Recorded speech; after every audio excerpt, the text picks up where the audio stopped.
qu'est-ce qui a changé en 20 ans? C'est quand même, et là je suis d'accord sur cette question de la croissance démographique, c'est quand même ça qui a absolument tout changé depuis 20 ans.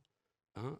Les 250 000 habitants en plus sur une quinzaine d'années, sur un territoire qui n'a pas changé de périmètre, je dirais, de surface, ça a absolument tout changé dans la ville. Ça a changé la manière de penser le territoire, ça a changé les paradigmes, ça a fait évoluer la conception qu'on peut avoir sur des tas de sujets, ça a fait évoluer les pratiques des administrations, ça a fait évoluer les typologies de projets, ça a fait évoluer les discours.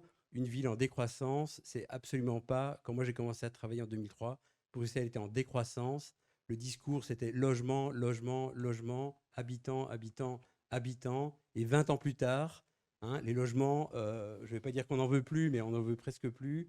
Et les paradigmes, l'évolution a vraiment changé. La mobilité est devenue un sujet important.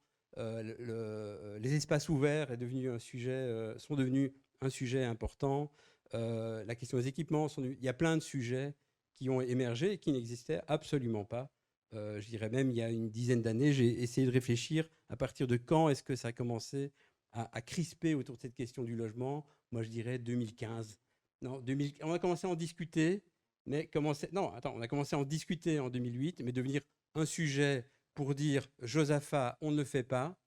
Hein, ça, 2013, adoption par le gouvernement de la première version de Josaphat, tout le monde était d'accord. Absolument tout le monde, tous les écolos, les écolos, défis, tout le monde était d'accord sur on doit mettre du logement à cet endroit-là. Et 10 ans plus tard, on n'est plus du tout d'accord sur ce qu'il faut faire à cet endroit-là. Et ce qui a fait la différence, c'est quand même cette question de la croissance démographique.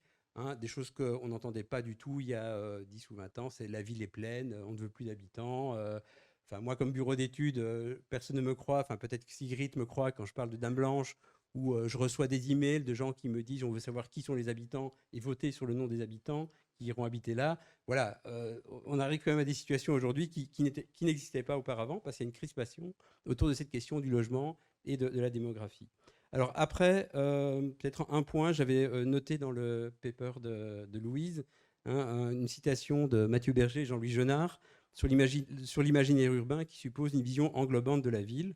Donc c'est une sorte de définition. Un imaginaire urbain suppose une vision englobante de la ville qui présente une certaine cohérence, qui peut se présenter également comme un projet de ville associé à des propositions concrètes. Et effectivement, je pense que le le PRD de 1995 faisait unanimité autour de certaines valeurs, comme par exemple cette question du logement, qui était une question fondamentale, la limitation de l'expansion des surfaces de bureaux, et cette question du programme de logement à tout prix, jusque, moi, je dirais, Benoît, 2015, plus ou moins. Hein.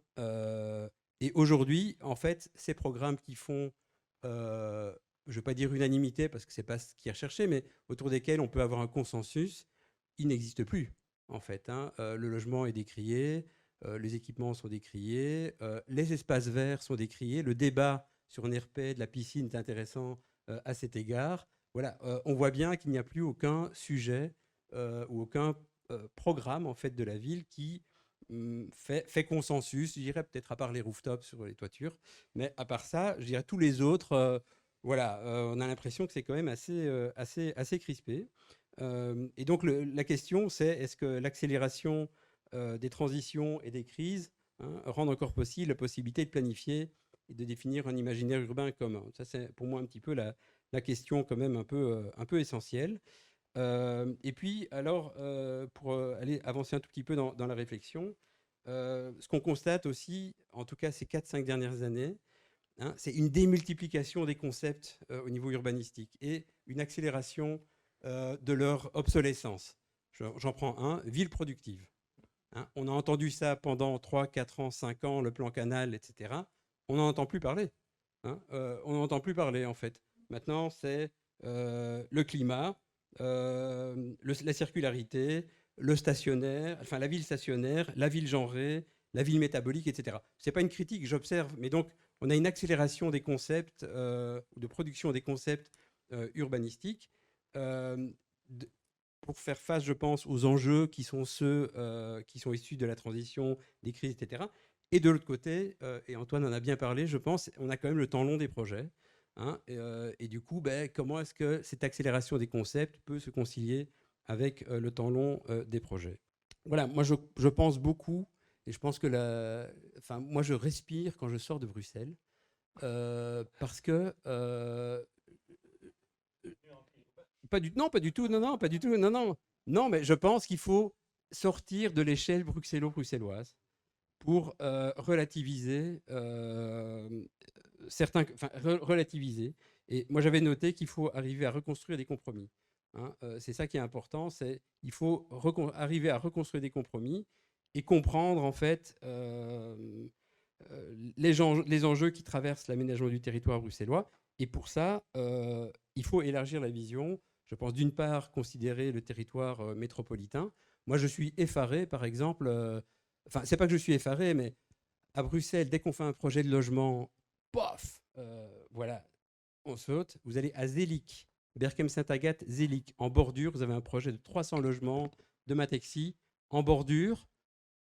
C'est la même planète, c'est le même air, c'est la même biosphère, c'est tout ce que vous voulez. Mais on n'entend rien à Bruxelles sur ces projets-là qui sont juste à côté de chez nous. Moi, je n'ai rien contre ces projets, hein, mais je constate que dans le discours, dans le débat, on parle, c'est quasiment comme si c'était un pays étranger. Alors qu'en fait, c'est la même ville, c'est le même territoire, c'est le même écosystème, on dirait. Et donc, je pense que élargir la vision, sortir un peu à un moment donné de cette perspective bruxello-bruxelloise, envisager le territoire métropolitain, se dire qu'on habite quand même dans un pays, que la discussion est quand même plus large qu'à chaque fois notre discussion bruxelloise, c'est quand même aussi une manière aussi de pouvoir reconstruire, en fait, ou c'est une façon d'envisager cette reconstruction des compromis. C'est de voir que, voilà, d'accord, les 19 communes, mais bon, juste à côté, il y a quand même aussi une série de choses qui se produisent. Le focus sur Josaphat, on en a déjà discuté. À la mer, il y a 50 hectares de dunes qui vont être urbanisés. J'ai jamais entendu un Bruxellois qui dise quelque chose sur l'écosystème, la biodiversité à la mer. Pourtant, c'est la même chose, c'est juste à côté. Voilà. Et donc, pour moi, à un moment donné, ça ne relativise pas la discussion sur Josaphat, mais sur la question du logement, sur la question des espaces ouverts, etc., moi, j'aurais tendance à dire qu'il faut élargir le cadrage, hein, pour arriver à reconstruire des compromis. Voilà, je vous remercie.